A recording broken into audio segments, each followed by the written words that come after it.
Welcome in. This is game number 17 in the Steam Backlog Challenge.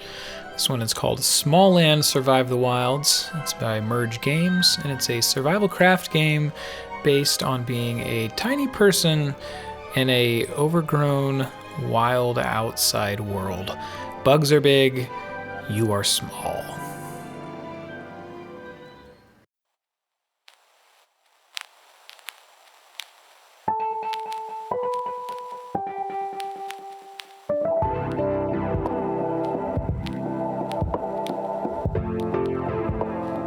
I have 4 criteria that I'm grading the games on. This is not a grade on overall greatness of a game, but rather on how much value it had to me, personally, in this challenge. Number 1 is the sound. How was the sound quality? Is it nice to listen to? Were there good voice actors? Was the ambiance good? Were the sound effects, not annoying? Was there good music? Number 2, objective or story. Was this engaging? Did I feel something? Was I intrigued about the point of it all? Number 3, fun. How fun was this? Was this enjoyable, or was the game just a major hurdle to my enjoyment? Number 4, replay value. If I completed a playthrough, is it worth revisiting? And if I didn't, is it worth doing a full playthrough of? I didn't add graphics to this list because I didn't think it would be fair in this challenge, as some games have lower quality or style, and I didn't think it would be a fair comparison in terms of grading value of the purchase. And those are my 4 criteria for grading games in the Steam Backlog Challenge.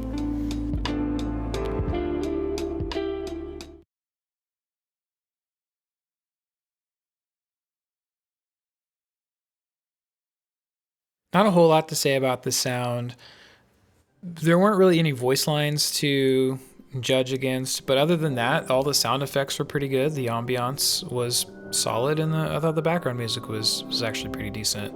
So because there weren't any voice lines, which I always feel enhanced the experience, I'm just going to knock it down a point.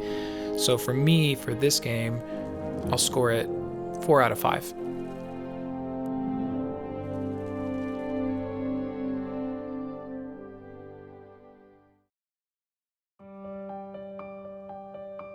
I actually liked solving for the next upgrade, as you do with most survival crafting games. You're trying to find, where to go next. I didn't care too much about the characters, though. I mean, there was some kind of story there. I feel like it splintered off a little early, and it kind of left you to your own devices for the most part, though. I feel like there were a lot of barriers, and I'll get into that a little bit on the next section. But inside of that, the objective really wasn't too engaging or too exciting. Story didn't really back it up to really, give you a purpose to drive forward. I mean, it was playable. It wasn't so bad you were just, willing to give up immediately. But yeah, I know. I'd say it's about average. I'll score it 3 out of 5.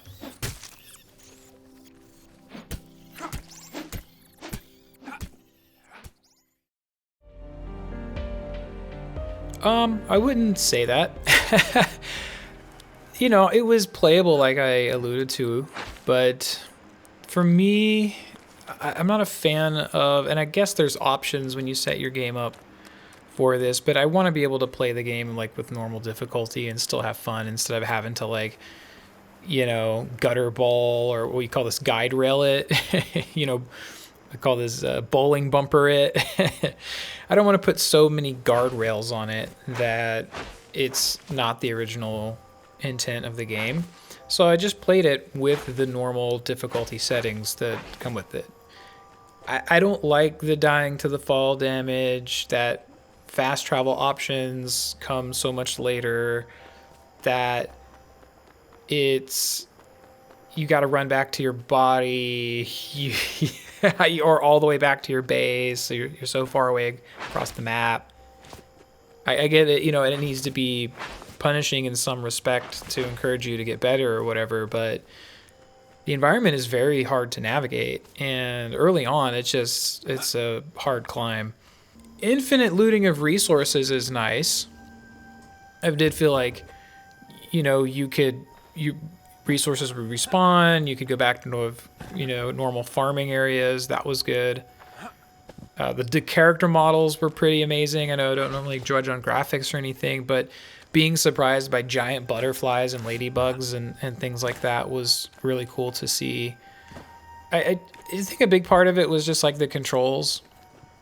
Again, it's hard to navigate, and the movement and everything. I just feel like it wasn't paced very well. It didn't feel very tight. So for that, I want to score this 2 out of 5.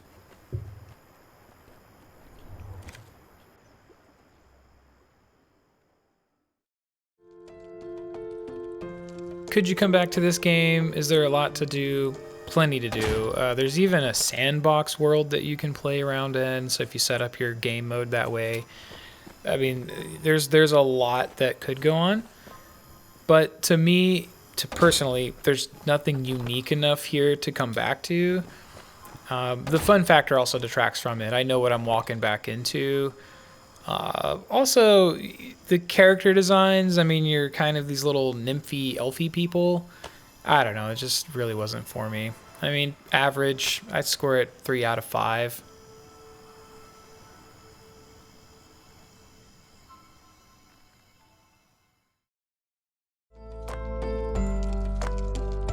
You can see we didn't get a lot of playtime out of this. I think 2.5 hours into this, and I just knew it wasn't fun enough for me to keep doing this.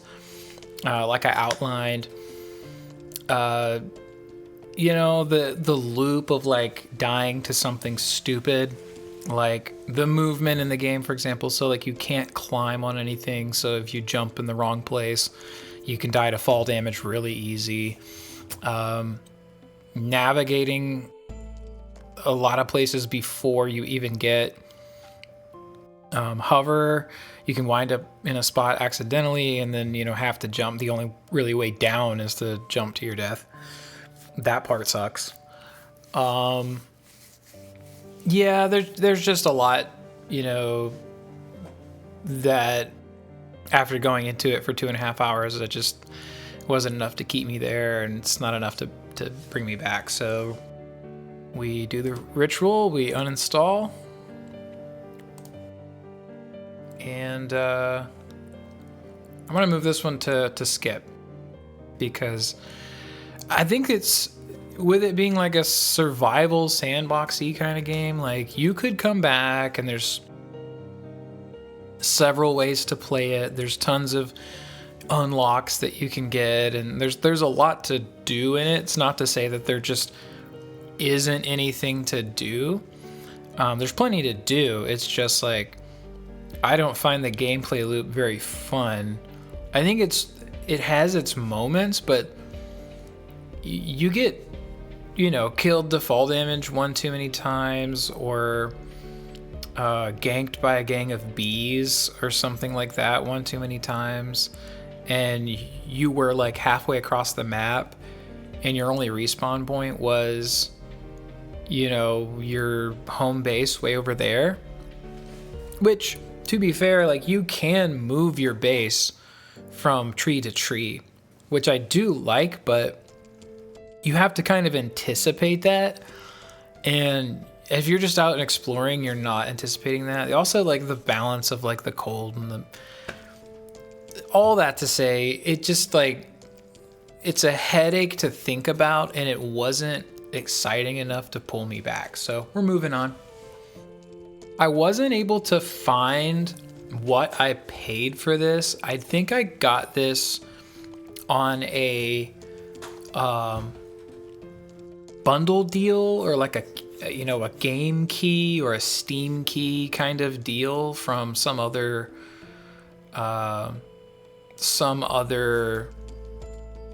platform. I mean, by the way, like these are the graphics, by the way. I wanted to point this out, and I don't grade games on graphics in my backlog challenge, but you can see there's so much grain. I don't know what's going on with the grain in the video, but that's real life. Like, that's what the game looks like. It's grainy. I don't get it. But anyway, I don't know what I did. I don't know what I did to get this game, but I got it somehow. Can't find the receipt for where I purchased it. But if you wanted to get it new, it's $35, and it's a pretty big download. 22 gigs, right? So, yeah, I would say if you're into the survival thing, yeah, go for it. If that's your favorite genre of game, then, you know, it's kind of cool to see the character models of like the really, you know, giant bugs. Like, you're not very far into it and you start getting into seeing some butterflies that are much bigger and way over your head, and I think that's pretty cool. But yep, $35 if you want it. I don't know how much I got it for. I think I got it as a package deal. So that's gonna do it for me. Thank you so much for tagging along. Much appreciated. And this is me, Mucho, signing out.